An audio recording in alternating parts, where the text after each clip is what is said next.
La Bible nous enseigne de vivre par la foi, de marcher par la foi et de tout faire par la foi. Sinon, c'est péché. Sans la foi, il est impossible de plaire à Dieu. Le titre, Dieu, pourquoi lui faire confiance, même quand nous ne le comprenons pas. Dans le psaume 13, la patience de David est éprouvée par Dieu. David a l'impression d'avoir été abandonné par Dieu. Et la question est jusqu'à quand? Il est souvent répété dans l'Ancien Testament pour évoquer l'attente du juste de la délivrance de Dieu. Donc psaume 13, au verset 2.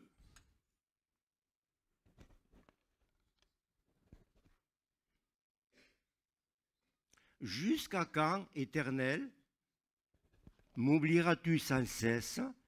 Jusqu'à quand me cacheras-tu ta face?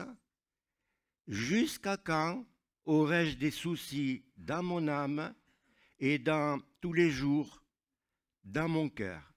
Jusqu'à quand mon ennemi s'élèvera-t-il contre moi? Regarde, réponds-moi, Éternel mon Dieu.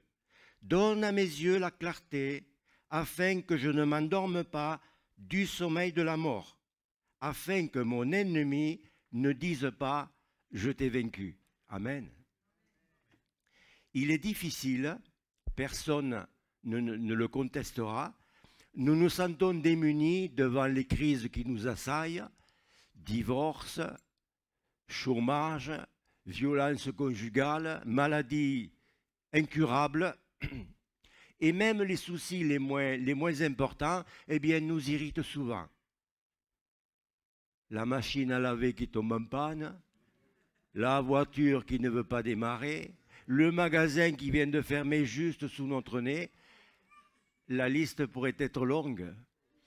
L'anxiété et les soucis font partie de notre quotidien. Job a quelque chose à nous dire à ce sujet. Job 5 au verset 7. Car l'homme naît pour la souffrance, comme les étincelles s'élèvent pour voler. C'est beau, hein? Vous avez remarqué, devant un feu de bois, les étincelles qui s'élèvent pour voler ne sont jamais les mêmes et sont aussi rapides que l'éclair. Job veut nous dire que la souffrance n'a pas le même impact pour tout le monde et elle se manifeste souvent de manière différente. Il n'en reste pas moins qu'ici-bas, chacun a sa part de souffrance. De son côté, Jésus a eu la sienne. Et Ésaïe nous le rappelle, homme de souffrance, habitué à la souffrance. Homme de douleur, habitué à la souffrance. Il a plu à Dieu de le briser par la souffrance. C'est pas rien. Hein? Paul à Timothée, prends ta part de souffrance comme moi. Souffre avec moi pour l'évangile. Nous écoutons les infos pour n'entendre parler que de guerre, d'injustice, d'exploitation de femmes et d'enfants. On pourrait être tenté de penser où est Dieu pendant ce temps? A-t-il abandonné le souci de la souffrance? Laisse-t-il le mal se répandre sur la terre? Et tant d'autres. Dieu, pourquoi lui faire confiance, même quand nous ne le comprenons pas? Pourra-t-il nous délivrer, comme le psalmiste nous le dit? Beaucoup de malheurs atteignent le juste, mais l'Éternel le délivre de tous. Peut-on compter sur lui quand, même si nous ne ressentons pas sa souffrance, ou que nous ne voyons pas les choses de sa part, comme il sait les réaliser? Pourtant, dans de telles circonstances, ne pas se soumettre à la volonté de Dieu, même quand nous ne le comprenons pas, eh bien c'est assez dangereux. C'est périlleux. Souvenons-nous des paroles de Salomon. Ecclésiaste 7 au verset 13.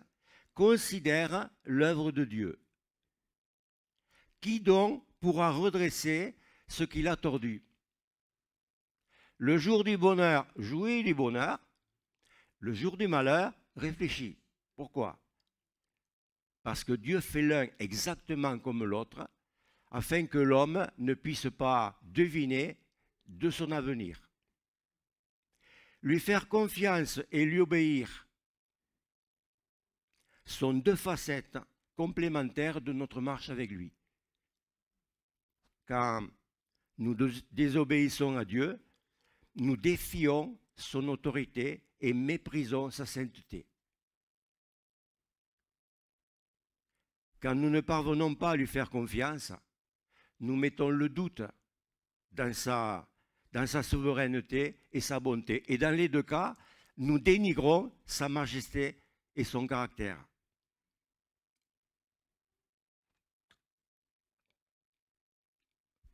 Santé.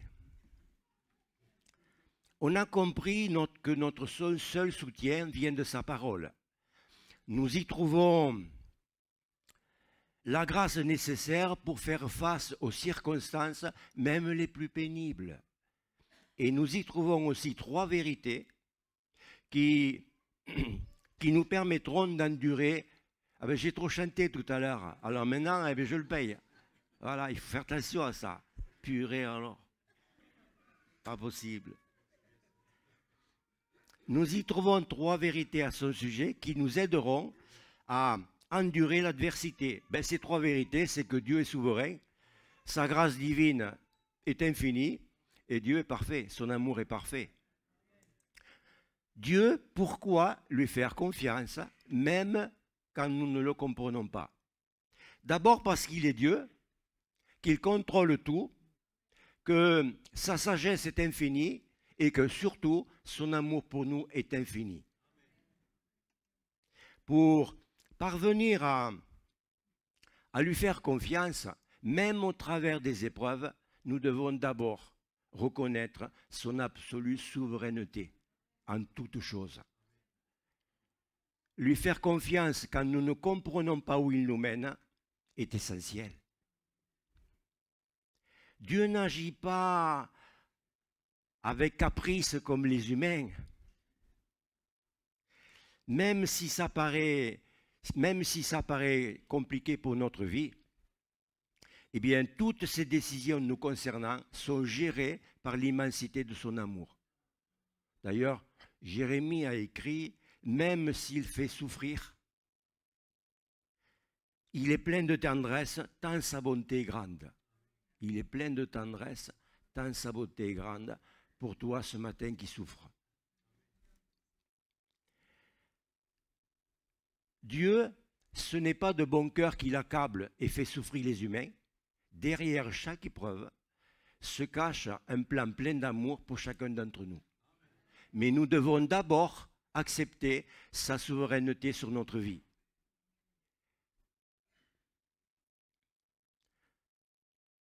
Force est de constater notre incapacité à comprendre ses plans et là où il veut nous mener. Après avoir examiné les plans de Dieu, les relations de Dieu entre son peuple juif, Paul reconnaît que notre intelligence, eh bien, elle est en dessous de celle de Dieu, évidemment, hein, et que la seule attitude possible, c'est de lui faire confiance chaque jour. Quand on dit « oh, j'ai la foi », mais la foi et la confiance marchent ensemble. Job mit du temps à accepter cette vérité, mais il finit par reconnaître, au chapitre 42 et au verset 3, « oui, j'ai parlé sans comprendre des choses merveilleuses qui me dépassent et je ne le connais pas. » D'après ces Écritures, Job n'a jamais découvert le pourquoi de ses souffrances. Et pourtant, il reconnaît au verset 5, « Jusqu'à présent, j'avais seulement entendu parler de toi, mais maintenant, mes yeux t'ont vu. » L'Écriture nous montre bien que c'est au point de non-compréhension que le croyant se soumet à la volonté de Dieu lui faisant confiance pour tout ce qui peut lui arriver dans la vie. Et pour arriver à ce degré de confiance, il est impératif d'avoir une relation intime avec lui. Comme David l'a si bien exprimé dans le psaume 9 au verset 11, « C'est pourquoi ceux qui te connaissent ont placé leur confiance en toi, car toi, jamais tu ne délaisses, ô Éternel, celui qui se tourne vers toi. » Cela équivaut à le connaître personnellement et intimement. Savoir simplement qu'il est saint, omniscient et encore qu'il est le créateur du ciel et de la terre ne suffit pas. C'est lorsque nous entrons dans son intimité que nous découvrons qu'il est devenu plus facile de lui faire confiance chaque jour. Aucune sagesse, aucune intelligence, aucune réflexion humaine ne peuvent s'opposer à Dieu. Ça, vous le trouverez au Proverbe 21 et au verset 30, la seconde. Si la chute d'un simple moineau n'échappe pas au regard ni à la volonté de Dieu, comment serait-il autrement pour nous? Comment pouvons-nous imaginer qu'il en serait autrement? Aucun détail de notre existence n'est trop insignifiant à ses yeux. Aucune circonstance dans laquelle nous sommes plongés n'est trop difficile pour lui. Par exemple, voir un miracle se réaliser sous nos yeux, attestant de la toute-puissance de Dieu, est plus facile à accepter que les interventions divines que nous ne voyons pas. Et pourtant, Dieu travaille souvent dans l'ombre, loin des regards humains, sans avoir recours à un miracle, mais simplement en orchestrant les circonstances qu'il accomplit pour notre vie. Quand le peuple d'Israël, mené par Moïse, se trouva coincé devant les rives de la mer Rouge, Dieu opéra une délivrance spectaculaire. Mais nous ne devons pas prendre cet exemple comme une manifestation normale de ces interventions. Au contraire. Au contraire. Dieu n'a pas recours au miracle comme un magicien ferait des tours de passe-passe pour épater la galerie. À l'exemple de Jésus, qui refusa de manifester sa puissance le jour où il fut mis en présence du roi Hérode, qui désirait lui voir faire un miracle juste pour le distraire. Résultat, la Bible dit, Jésus ne répondit pas un mot. Prenons plutôt l'exemple du livre d'Esther, où, sans y apporter un regard particulier, le nom de Dieu n'apparaît pas une seule fois dans ce livre.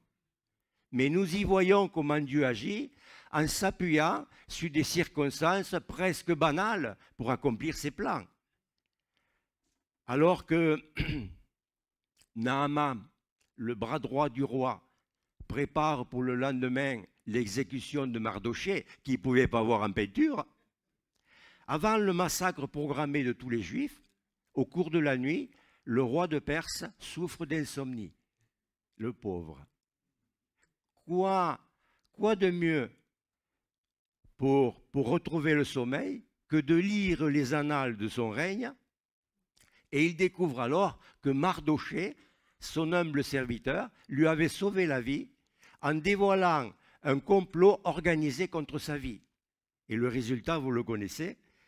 Au final, Aman fut dénoncé et a été pendu à la potence qu'il avait fait préparer pour Mardochée. C'est pour ça que la Bible nous avertit sans cesse. Ne fais pas aux autres ce que tu n'aimerais pas qu'on te fasse. Réfléchissons à l'action divine pour protéger à la fois Mardochée et le peuple des Juifs du royaume de Perse. Il a suffi à un roi qu'il ne puisse s'endormir ce soir-là, qu'il demande à lire un livre d'histoire récente et qu'il tombe précisément sur la page relatant le complot organisé contre lui et sur l'action salvatrice de Mardochée. Dieu orchestrait pour le bien des siens ce qu'il aime faire pour chacun d'entre nous. Psaume 138 au verset 8. Oui, Éternel, l'Éternel achèvera son œuvre en ma faveur. C'est fini, je ne chanterai plus. Éternel, ton amour dure toujours. Non seulement rien n'échappe au contrôle que Dieu a sur l'univers, mais en plus, il a élaboré un plan pour notre vie avec un but bien précis, nous amener tous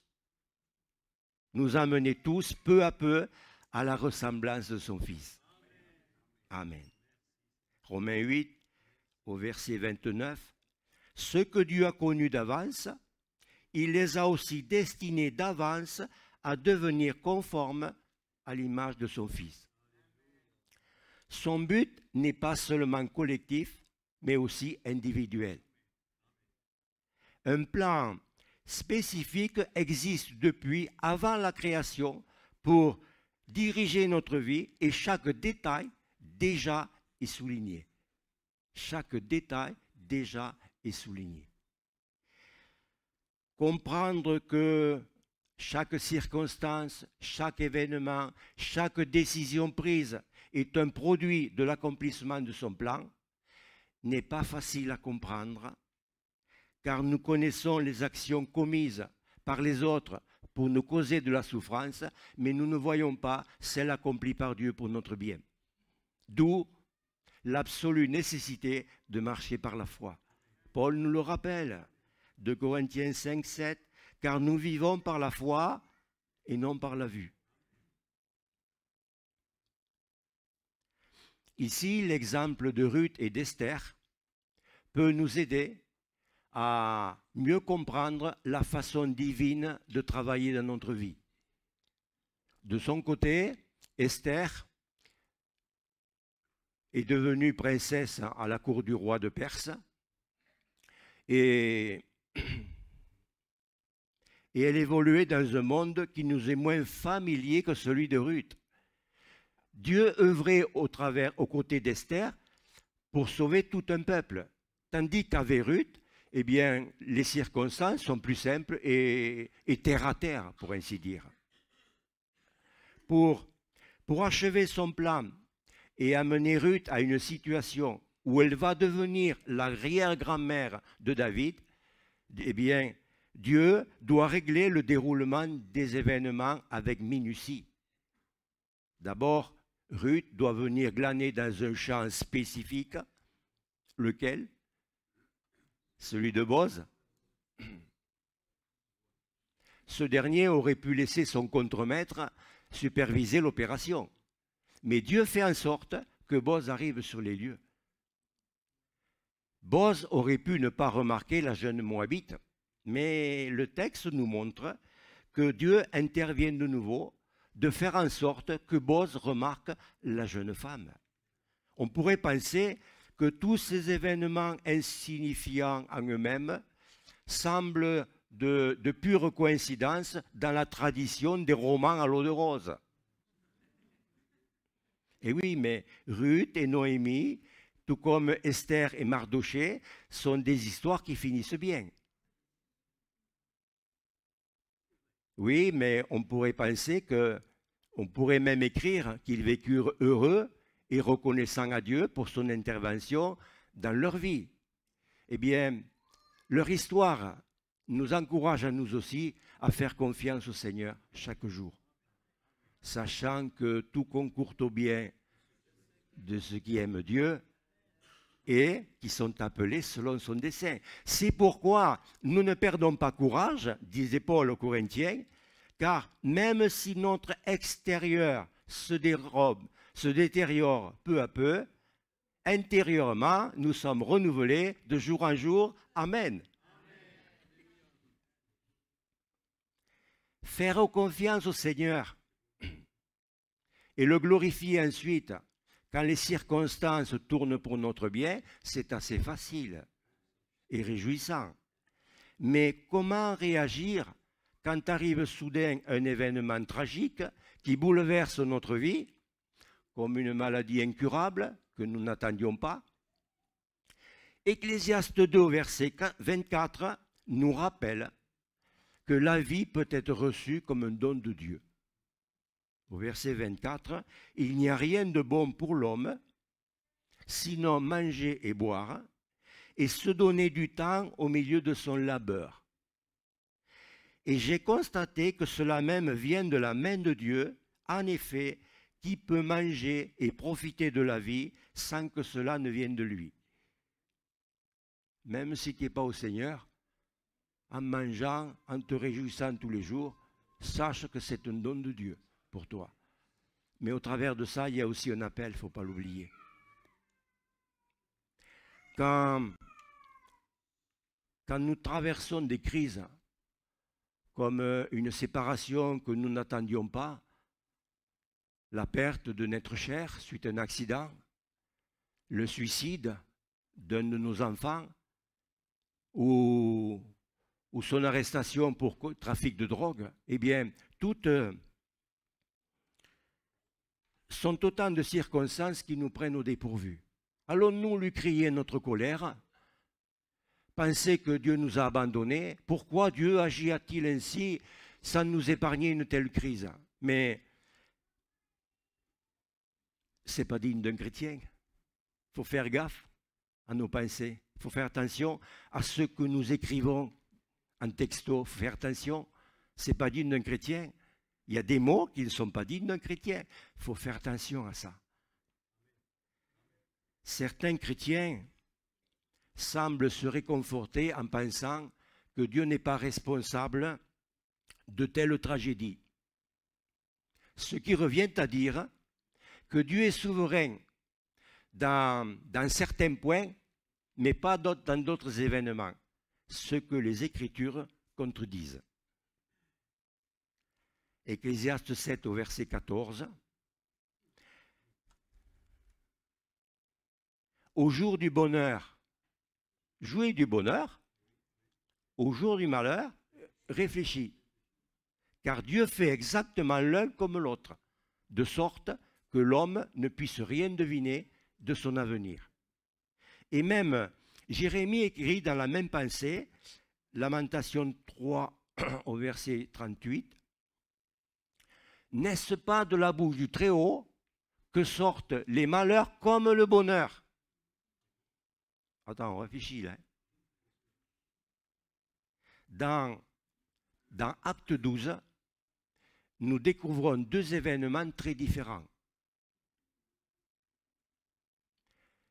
Jacques, le frère de Jean, est arrêté et exécuté par les soldats d'Hérode. Le même sort est réservé à Pierre, lui aussi arrêté et destiné, lui aussi, à être exécuté. Mais voilà, Dieu intervient et le libère. Même circonstance, mais deux issues radicalement opposées. Mettons-nous à la place de la femme de Jacques et de la femme de Pierre. La première pleure la mort de son mari. L'autre se réjouit de la délivrance miraculeuse du sien. Dites-moi, Dieu était moins souverain dans le cas de Jacques que dans le cas de Pierre? Dieu est-il digne de confiance seulement lorsqu'il agit pour notre bien? Dieu n'est-il pas digne de confiance et de souveraineté aussi dans les pires choses de notre vie? Comme c'est dur de faire confiance au Seigneur, croyant qu'il est souverain et qu'il fait toutes choses, qu'il opère, qu'il orchestre tout pour notre bien, en croyant que, eh bien, quand nous souffrons sans comprendre le pourquoi de nos souffrances. C'est pourquoi il est très important de ne jamais dire à un chrétien qu'il souffre de telles tragédies à cause de son péché ou parce qu'il n'est pas fidèle à Dieu. Un autre exemple plus récent, en mars 2022, Randy Alcorn, l'auteur de nombreux livres sur le paradis et le ciel, perdit sa femme Nancy après une longue bataille contre le cancer. Et il écrivit plus tard un article intitulé « Le cancer est-il aussi au service de Dieu ?» S'appuyant sur un extrait du journal intime de sa femme, qui avait médité sur le psaume 91, « Si toute chose serve Dieu, se demande-t-elle, son cancer était-il aussi au service de Dieu ?» Point d'interrogation. Elle écrit « Mon cancer est le serviteur de Dieu dans ma vie. Je peux être confiante, sachant que mon cancer est sous le contrôle d'un Dieu souverain qui est bon et qui agit toujours de manière parfaite. » Quand on se trouve dans un tel état d'esprit et de cœur, il est facile d'affirmer que Jésus a porté toutes nos maladies, que c'est lui qui pardonne toutes nos fautes et qui guérit toutes ses infirmités. Certains croyants se révoltent à l'idée que Dieu puisse permettre au cancer de se développer dans notre corps. Ils croient que seul Satan est responsable de telles situations. Mais Dieu n'a-t-il pas dit à Ésaïe 45 au verset 7, « J'ai formé la lumière et créé les ténèbres. Je donne le bonheur et je crée le malheur. Oui, c'est moi qui fais toutes ces choses. » Job 5 au verset 18, dans la même pensée, écrit, « Car Dieu inflige la blessure, mais il la pense aussi. Et même s'il meurtrit, il guérit ensuite. » Croyons à l'absolue souveraineté de Dieu. Dieu guérit autant qu'il veut, autant qu'il le désire. Parfois, il choisit de ne pas le faire pour des raisons que nous ne comprenons pas et que nous n'avons pas à chercher à comprendre, parce que pour la simple raison que Dieu n'a pas de compte à nous rendre. Nous ne méritons rien, Dieu ne nous doit rien, tout nous est donné par grâce et par amour. Retenons simplement ce point important. Tout ce qu'il permet est tributaire de son infinie sagesse et résulte à une expression à la fois de son amour et de sa sainteté. En fin de compte, ce que Dieu permet se réalise. Ce qu'il ne permet pas ne se réalise jamais. Dieu permet ce qu'il déteste afin d'accomplir ce qu'il aime. Psaume 119, au verset 71, « Il m'était bon d'être affligé afin que j'apprenne tes préceptes. » Et au verset 75, « Si tu m'as affligé, c'est par fidélité. » On pourrait traduire, « Si être affligé était une bonne chose, ne pas être affligé n'aurait pas été une bonne chose. » L'univers entier est centré sur les buts, les plans de Dieu et sa gloire. Dieu connaît ce qui est bon pour nous d'une manière qui nous est incompréhensible. C'est pourquoi faisons-lui confiance chaque jour, même quand on ne le comprend pas. Pour faire confiance au Seigneur, veillons à entretenir notre santé spirituelle. Celle-ci dépend du temps passé dans la lecture et la méditation de sa parole. Or, notre culture, c'est celle de la rapidité et de la superficialité. Prendre le temps de lire lentement et de réfléchir sur cette lecture n'est plus à la mode. Alors, tout dans notre société nous pousse à faire vite, sauf pour aller travailler. Tout dans notre société nous pousse à faire vite, sans réfléchir, sans peser les mots, à prendre des décisions à la légère. le pasteur Dallas Wilfrid a dit un jour que la rapidité, pas la rapidité, la précipitation, il ne faut pas confondre rapidité et précipitation, c'est pas pareil. Hein? La précipitation était l'ennemi numéro 1 de la vie chrétienne du croyant. Et ce n'est pas faux. Avez-vous remarqué combien souvent les Écritures répètent les mêmes phrases, comme si Dieu voulait nous dire encore et encore que sans relecture et relecture de sa parole, nous n'irions pas bien loin dans notre marche avec lui. Lire et méditer sur le psaume 136, qui comporte 26 versets, tous répètent à la fin « car son amour durera toujours ». Car son amour durera toujours. Certaines versions ont « car sa miséricorde durera toujours » ou « car sa bonté durera toujours ». Verset 3, « célébrez le Seigneur des Seigneurs, car son amour dure toujours ». Verset 26, « louez le Dieu des cieux, car son amour durera toujours ». Parce que nous sommes trop oublieux de sa parole, il doit répéter les mêmes promesses ou les mêmes prophéties.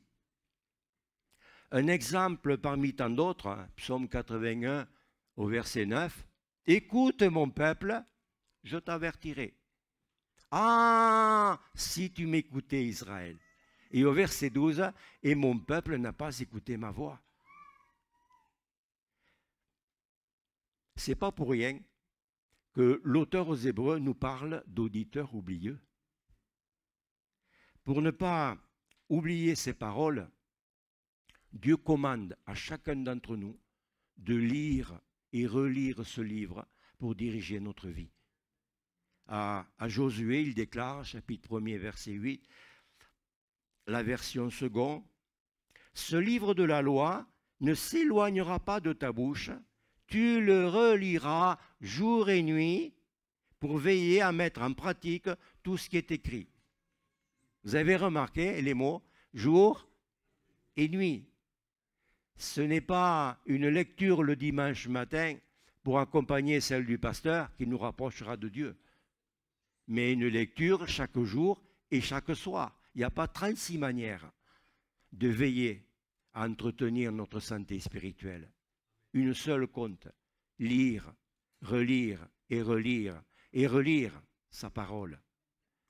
Psaume 119 au verset 11, le psalmiste, lui, l'avait compris.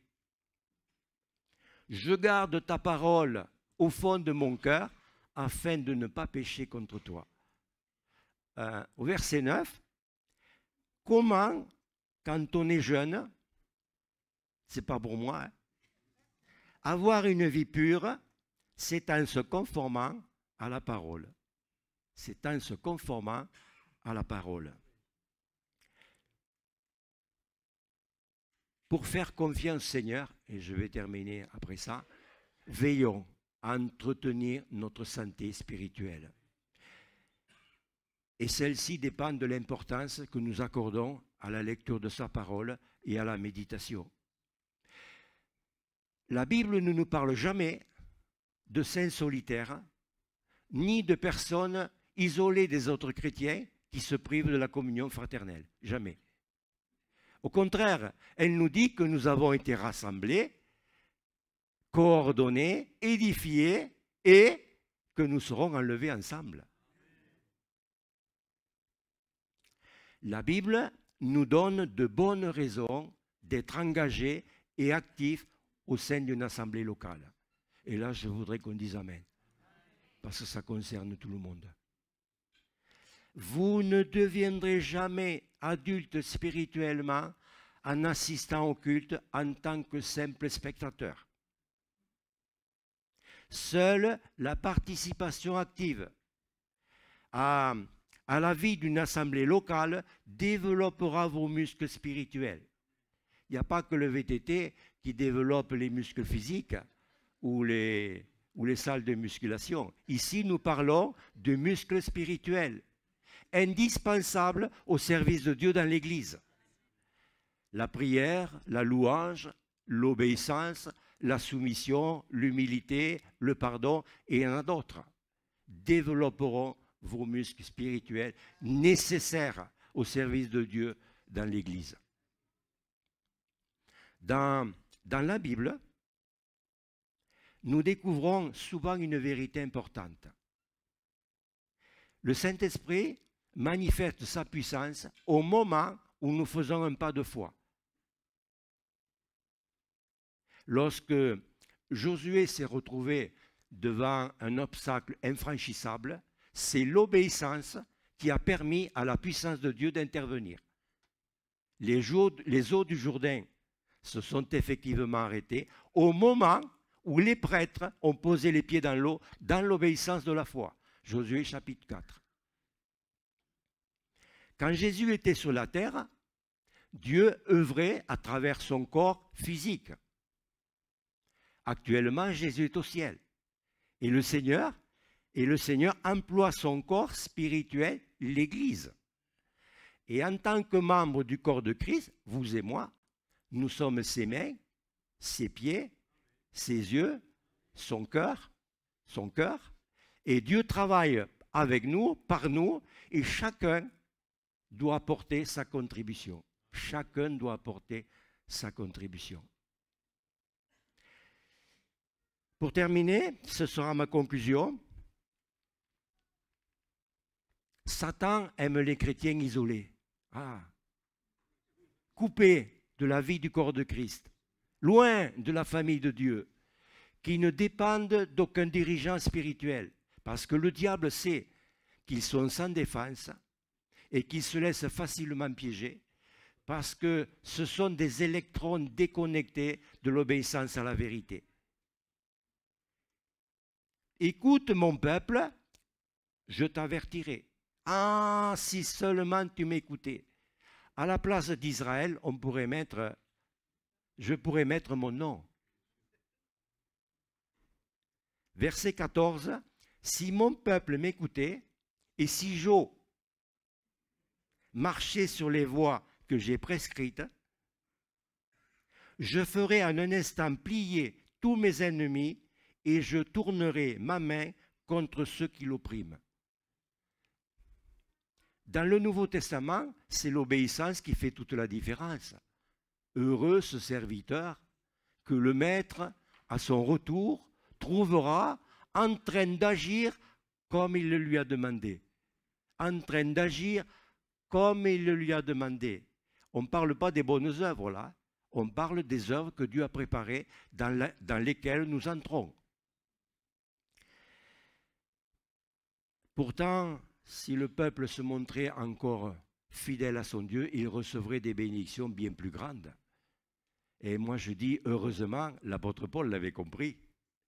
Éphésiens 1 au verset 3, « Béni soit Dieu, le Père de notre Seigneur Jésus-Christ, car il nous a comblés de toute bénédiction de l'Esprit dans le monde céleste, en raison de notre union avec Christ. » Heureux ce serviteur que le maître, à son retour, trouvera en train d'agir comme il lui a demandé. Amen. Voulons te remercier, Seigneur, mais te remercier parce que tu as préparé toutes choses. Tu as préparé des œuvres pour lesquelles tu nous demandes d'entrer, Seigneur. Mais nous te remercions parce que ta parole, elle est fidèle. L'esprit que tu nous as donné aussi est fidèle. Et Seigneur, nous voulons nous incliner et te dire merci parce que tu as vraiment préparé toutes choses pour nous, Seigneur. Tu nous as gâtés en tant que chrétiens et nous n'avons qu'à te servir avec ce que tu nous as déjà donné, Seigneur. Toutes ces armes qui sont à notre disposition. Et là, nous t'apportons notre reconnaissance parce que nous voulons continuer à le faire avec ceci, ce que tu nous as donné qui vient de ton esprit, Seigneur. Aussi, nous t'adressons un grand merci pour cet enseignement ce matin, cet appel que tu adresses à chacun de nous, Seigneur, et tu le fais avec amour et tendresse, Seigneur. Nous te remercions, Jésus. Amen. Amen.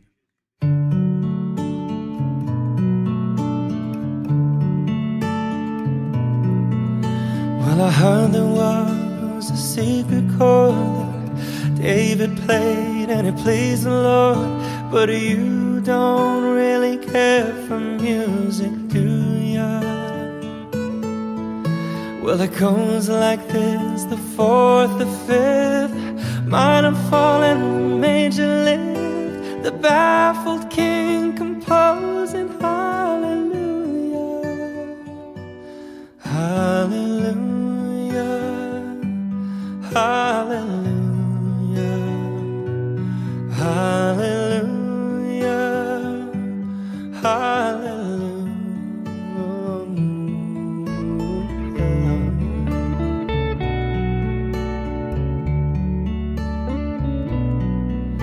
Well, your faith was strong, but you needed proof.